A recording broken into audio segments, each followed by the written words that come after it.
So what I want us to do real quick is think of a name, think of a person, of a friend that you have. Don't say it out loud, just think it, because it could get you in some trouble. But this is a person that just seems to make everyone around them better. Like they're more fun, it's more fun to just whenever they're around. You know what I'm saying? Like they just bring up the whole vibe, the whole mood. They're so nice that they make you want to give to the poor. Like, they work so hard that the whole team is better. They just elevate everyone they're around. When they walk into a room, you're going to have a better day, and so is everybody else in the place because that person, that friend, just stepped in. You got a name, you have someone like that that you know, that you've seen, maybe that you've heard of, if anything, right? So get that person in your head. Now, think of the exact opposite. Think of the exact opposite. This is a person who is just, there's the big old jerk, you know? They're always so angry, they're so mean, that everyone is just on edge every single time they're around. They're always so upset, it's always such a downer that they bring down the whole mood of the whole place. Maybe this person is so loud that the whole room gets louder whenever they walk in. You're gonna try to like speak above them, and the whole place, you're like, dang, that's just so annoying, right? And there's that person too.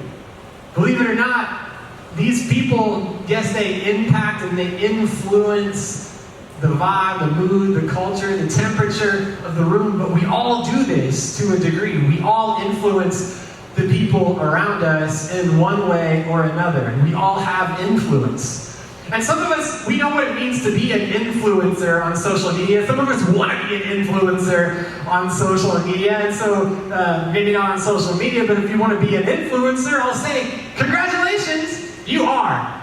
You are an influencer. And some of us want nothing to do with that life. Where they're like, no, keep me in the shadows, keep me in the darkness. I don't want to be no influencer. And to you, I'll say, congratulations, you are. We all are. We're all influencers to some degree. Even if you feel like the only influence you have is on your family dog, or in my case, your family rat, I'm still not too sure it's a dog. I was gonna bring a picture, but I'm gonna spare y'all on that, I'm gonna spare y'all. But the truth of the matter is that tonight, you have more influence than you think. Literally, because a lot of us don't really think about how much influence we have. I don't think we really think about it, right?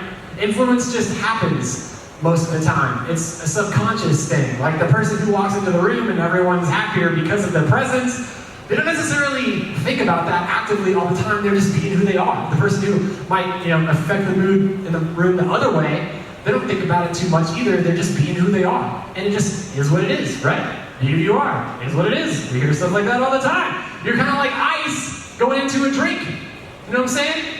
Like you don't think about it. You're just ice. You're just there to hang out with your best friend, lukewarm Dr. Pepper.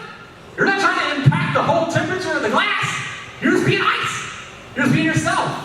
And you don't realize everything's about to change just because of your presence. You're not thinking about it. It just does. It just happens. So we're going to open our eyes tonight, and we're going to leverage this God-given influence that all of us have. We're going to open our hearts, and most importantly, we're going to open our Bible. So you got that one, right? Okay, if you got a YouVersion or an actual Bible or whatever, that's fine. Go to the Gospel of John. Matthew, Mark, Luke, John. I know what y'all are thinking too. Like we were in John last Tuesday, and you said that passage didn't even belong in the Bible. But this one does. We were in John 8 last week. We're in John 6 this week, and I am delighted to inform you that this passage we're looking at tonight is in all four of the Gospels, Matthew, Mark, and Luke, so it's not really debated whether or not it belongs in the Bible. So if you have a problem with that, never fear. Everyone agrees. This one was legit. So John chapter 6. John chapter 6. We're starting in verse 1 as you flip there. And by the way, if y'all are taking notes tonight, take notes in YouVersion. If you're taking notes in the notes app of your phone or like actually on this thing called paper, do it. Tonight's a great night to be taking some notes. I think that we're going to talk about some things that you'll want to revisit at some point in your future because they matter. I was learning. God was teaching me as I was preparing tonight, as I was going through these scriptures. He was reminding me, and I've heard this passage a bunch of times. So don't tune it out. John chapter 6, verse 1. Here he goes. We're just going to go through it together. Okay? Begins like this. John says, after this, some other stuff is going on. Jesus was teaching. He went away to the other side of the Sea of Galilee, which is the Sea of Tiberias. It was named after the emperor at the time. Sea of Galilee, same thing. And a large crowd was following him. A large crowd was following Jesus. He was with his disciples too. And by large crowd, we mean, it says 5,000 people, but they really only counted the men at the time. It was before, gender equality and rights and things, so they only counted the men. But realistically, if they all had a spouse and a kid or so, 15,000 people, it's not crazy to say, were following Jesus. Why? Because they saw the signs that he was doing on the sick. Jesus was healing the sick. He was doing miraculous signs and wonders, things that couldn't be explained except by God himself, and people wanted a little bit of that. Jesus was like trying to escape the paparazzi. He had left a crowd on one side of the Sea of Galilee, and he had escaped only to be greeted by another crowd on the other side, because people were trying to benefit from his miraculous powers, the signs and wonders, the healing that he had been doing on the sick. And just a side note, isn't Jesus here? Didn't we sing a song that said, "You are here in our midst," right? Like, Jesus is here. Would anyone disagree? Jesus is here tonight. You guys are a crowd who has come to him, who's traveling to see him, to benefit from his miraculous power, to maybe find some healing, whether it be physical, spiritual, emotional. We find ourselves in a really similar situation. My thing is that there might not be 15,000 of us. Like, to Jesus, it was a problem. There were so many people hungry and craving a little glimpse, a little taste of what Jesus was doing. And here we are. Why are we having to try to escape? Because there's so many people who want what Jesus has to offer. Why aren't we having to barricade the doors shut?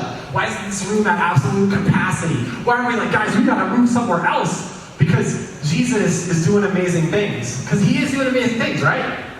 He is. I believe it. I see it. We're all here experiencing. This is just a side note. This is my high horse and everything. But man, I'm like, what's the difference? What's the problem? What has happened between then and now where we're not as, hungry? And I use that word on purpose for what Jesus has to offer. I just wonder. Verse 3, keep reading. John 6:3. Jesus, he went up on a mountain and he sat down with his disciples. These were his disciples, just means followers. They were the homies, the day ones. Verse 5. Lifting up his eyes then, and seeing that a large crowd was coming at him, Jesus is like, "Oh, stop!" He looks at one of the disciples, Philip. He says, Phil, where are we going to buy bread so that all these people can eat? Jesus is trying to be a good host. He's the best host. And people are coming. There's a huge crowd, 15,000 strong. He's like, we're going to feed them. What are we going to do? I can imagine Philip being like, me? Why are you looking at me? What are you asking me for? You're the miracle worker, way maker, promise keeper, light in the darkness. Why don't you feed them? Why are you asking me? You're Jesus. You're the popular one. You're the one with all the followers. You're the one with all the power. All the people are here to see you. Why are you asking me? You know everything. You're the Son of God, right? You ever felt like that? Have you ever been in your friend's shadow? The friend that we thought about earlier that just everyone seems to love so much. They can never do any wrong. It's ridiculous. And you're in their shadow, and then they look at you and they're like, you got this. And they're like, me? I ain't got this. That's how I imagine Philip had to feel. But look, verse 6. He said it to test him, because Jesus already knew what he was going to do. Jesus already knew what he was going to do. He was trying to test Philip's faith. And doesn't Jesus do this? Doesn't he ask us questions he already knows the answer to? Doesn't he say, how are you going to work that out? Whenever he already knows how you're going to work it out. Just because he wants you to wrestle with it for a minute. He wants to test, to grow your faith, to stretch that faith muscle. So that's exactly what he did. He made him sweat for a second. Verse 7, Philip answered him. Remember, Jesus said, how are we going to feed all these people? Philip's like, okay, I'm going to do the calculations. 200 denarii worth of bread. Denarii, like a day's wage, 200. It's a few months, like 6-8 months or something like that. I don't know. Jamie, you're good at math. It's some months, okay? So all of these months worth of bread. Like, imagine all the money you can make in 8 months, and you just use all of it to buy bread. If you did that, what does he say? He's like running the numbers, he's got a calculator, receipts line. If we did that, it wouldn't even be enough for each of them to get even a little. We could save up for 8 months, and it wouldn't even be enough to give everyone even just a little bit. Not even a little. So Philip, as he's adding up the numbers, as he's assessing the situation, he's concluding that it's hopeless. It's hopeless. Jesus, what you're asking me to do is hopeless, and there is literally no way. Some of us feel like we're in a hopeless situation tonight, I'm sure. Some of us have been in hopeless situations before. We might be in hopeless situations in the future.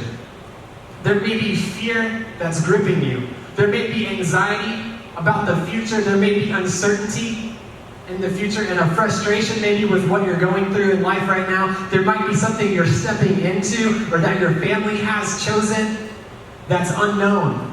You're going into the unknown, Frozen 2 style. And it's freaking you out. It's a hopeless situation. You're like, there's no way. There's no chance. Like, life's over.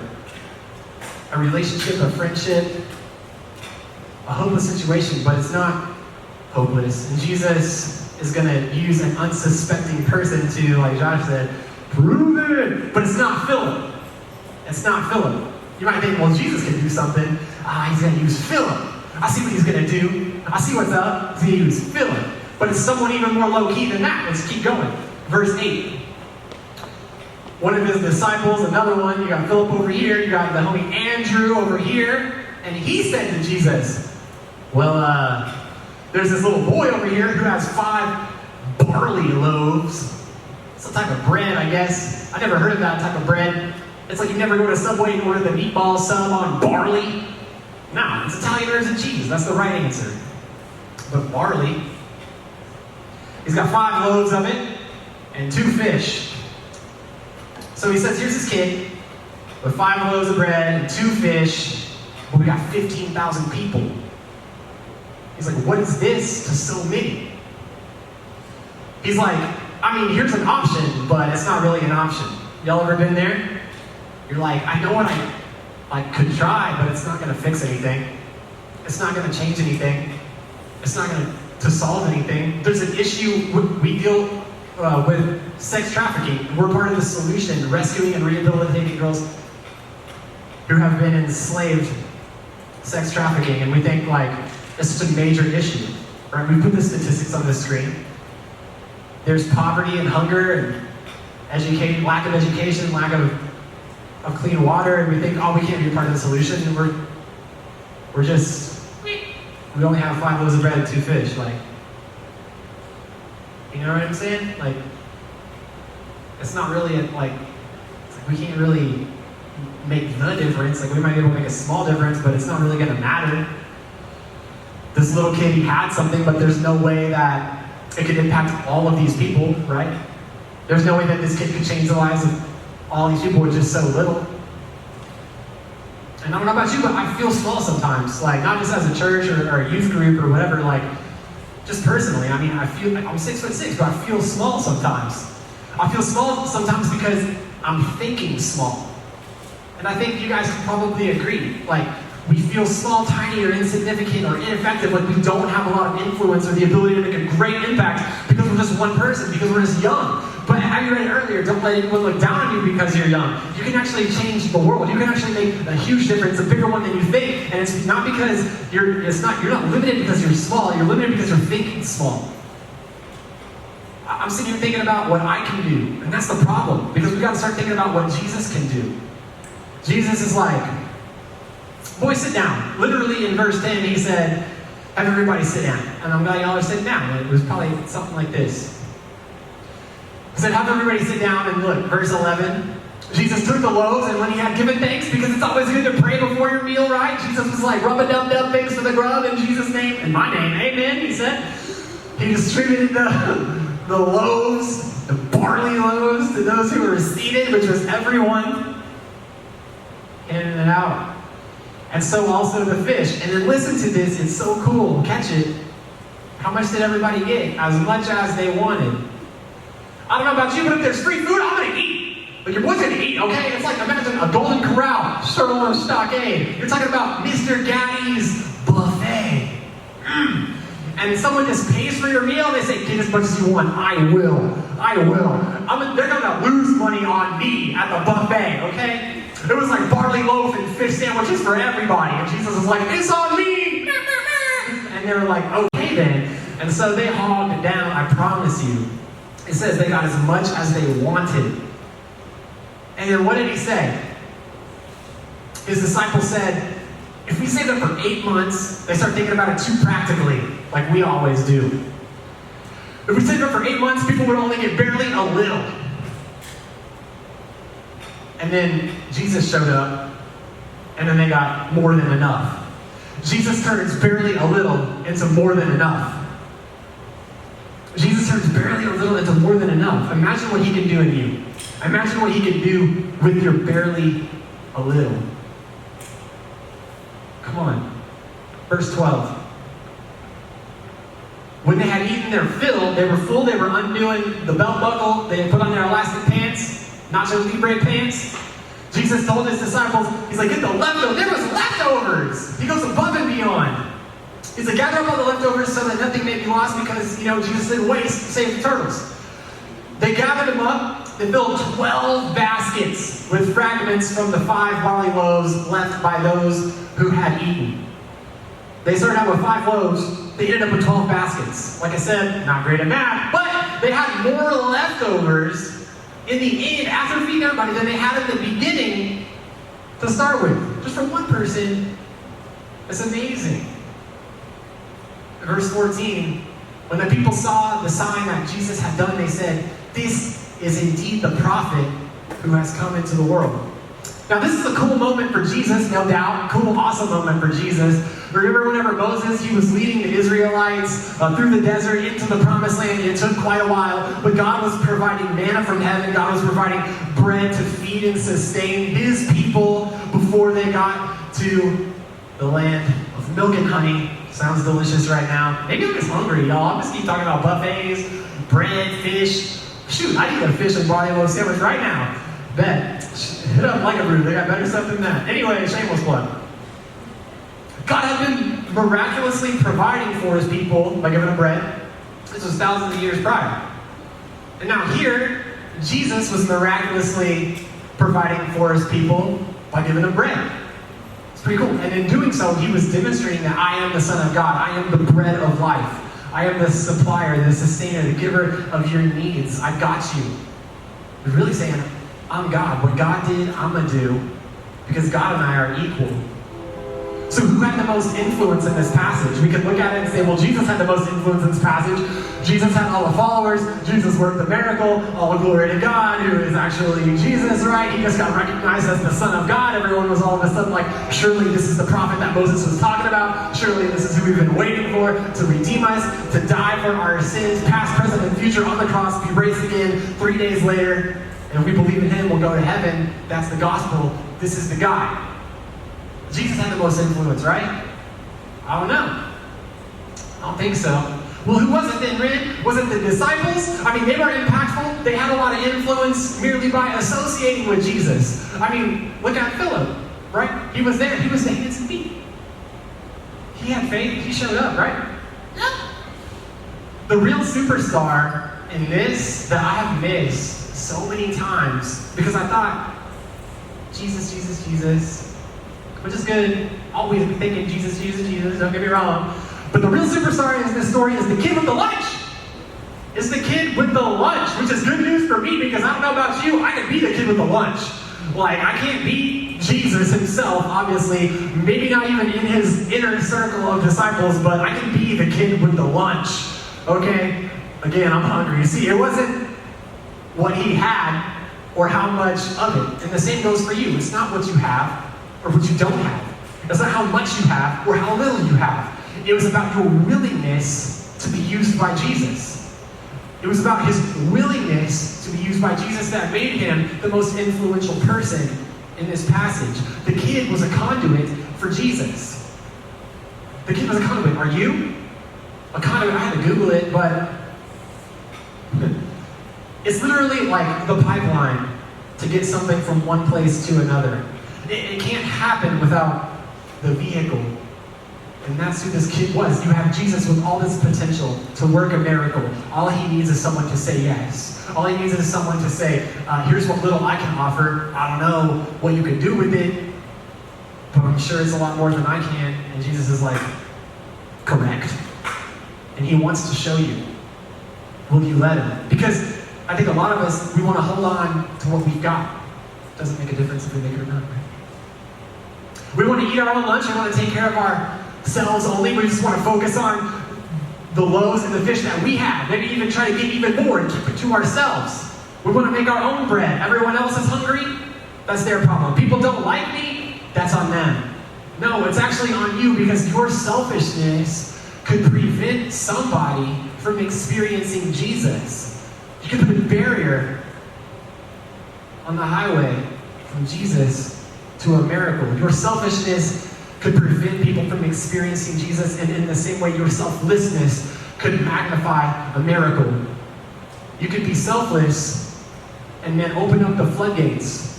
When you lay your life down and you say, here I am, send me, Jesus is like, I can work with that. But if Jesus is working against you all the time, working against your doubt, working against your fear, working against the anxieties, working against the ghosts of your past, gosh, man, it's a lot to overcome. Not for Jesus, but for you. For y'all working together on a team.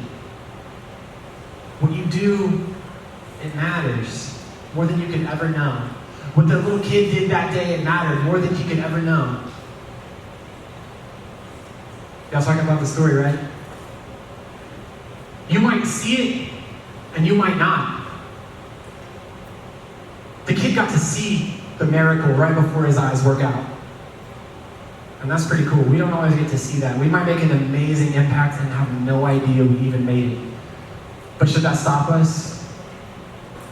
No, because who's the glory for? You? No, the glory is for Jesus, right? And it's hard, especially in the culture we live in, whenever people are striving for self-glorification. It's about followers. It's about likes. It's about clout. Right? Was it the kid? No. Did he want that? Maybe, maybe not. I don't know. He didn't get it. He wasn't super cool. I mean, probably.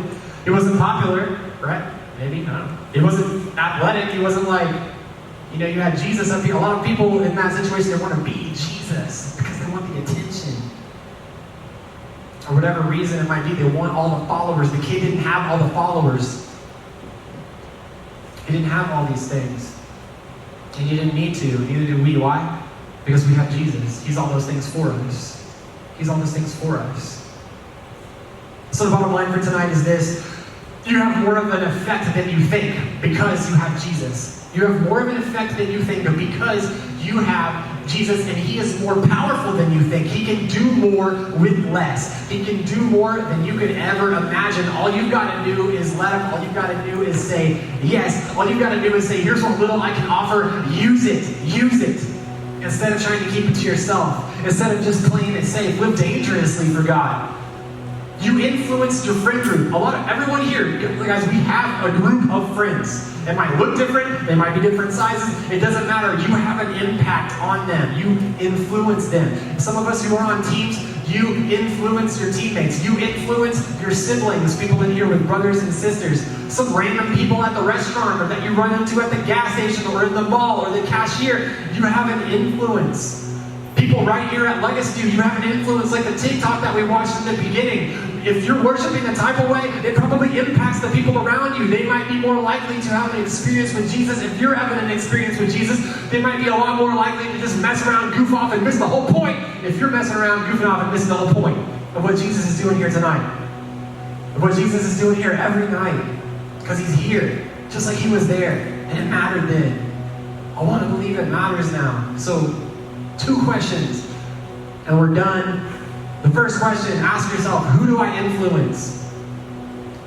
Who do I influence? Identify the actual people. Is it people online? Do you game? Is there people you're interacting with all the time online? Is it your siblings? Who's watching you? Who's learning from you? Who's emulating you? Whose day is better or worse because of you? Are you the ice? Is it a teammate? Is it family members? Is it younger students? Maybe you're a high schooler in here. You got middle schoolers looking up to you. If you're a middle schooler in here, you got the kids at church looking up to you. Who is it? Number two, second question, what do they need? Who's looking up to you and what do they need? Do they need encouragement? Is it someone that, man, they feel terrible about themselves? Who they are, how they look, how they've been treated. You can make a change. You can make an impact right there. It's easy with a word of encouragement. Do they need some of your time? Do they just need someone to listen and you just ask how they're doing because no one else really is? Is it someone that you can help learn a skill that maybe you have? Maybe you play an instrument. Maybe you're good at art. Maybe, I don't know, you like to play some sports. You can invite somebody. Do they need a friend? Do they need someone to do a Bible study with? And just you invite them to do a plan with you on YouVersion? Maybe you just need to pray for somebody. What can you do? What do they need? What can you do? Because that's the third thing. It's an action. Because knowing it and doing it are two different things. If we know who you influence and we know what they need and we never do anything about it, we're just keeping the loaves and the fish to ourselves. We're not allowing Jesus to use it to impact everybody around us. To do something bigger than we could ever imagine. Because you impact one person, who knows? I feel like it's like a little acorn that gets dropped in a lake. It's like, didn't matter much, but when those ripples reach the shore and it gets the size of the whole lake, it's crazy what a little bit can do, what God can do with the little. The kid with the lunch knew he could influence the crowd. Just like I think a lot of us know we can influence the crowd. Like, we can make a difference, right? We can. It's only a little bit. Like, we're probably grossly underestimating how big of a difference we can make. We think I only got 5 loaves and 2 fish. Like, I'm in middle school, you know? I'm short. I'm not good at this. I'm not very smart. Whatever the case might be. And that was the kid. He's like, I got a little bit. I think that's a lot of us. That's me. But the kid knew what he needed to do. I think there's a lot of us. We know what we need to do.